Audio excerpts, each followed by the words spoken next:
for a wife to seek permission of her husband before she performs a voluntary fast?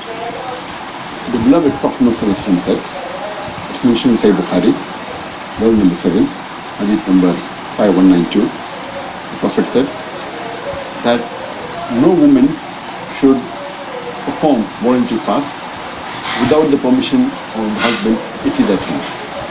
A similar hadith is mentioned in Muslim Ahmad, volume number 2, page number 245, hadith number 7343, where the beloved Prophet said that no woman should fast even a single day without the permission of the husband if he's at home, except in the month of Ramadan.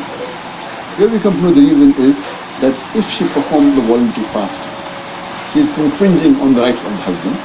Maybe he would want to have her, he may want to spend time with her, and if she fasts without taking his permission, she may be infringing on his rights.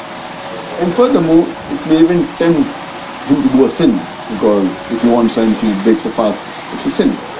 And furthermore, we come to from the hadith that if the husband is not at home and if he's traveling, then she need not take the permission. Or if he's disabled, etc., and diseased and doesn't require her, then the fuqaha say that even at that time she need not take the permission. At the normal time when he's at home, she should take the permission. Has missed some of her Ramadan fasts, and she hasn't made the fast up yet, and then Dhul Hijjah comes and she wants to fast the first 10 days. Is she allowed?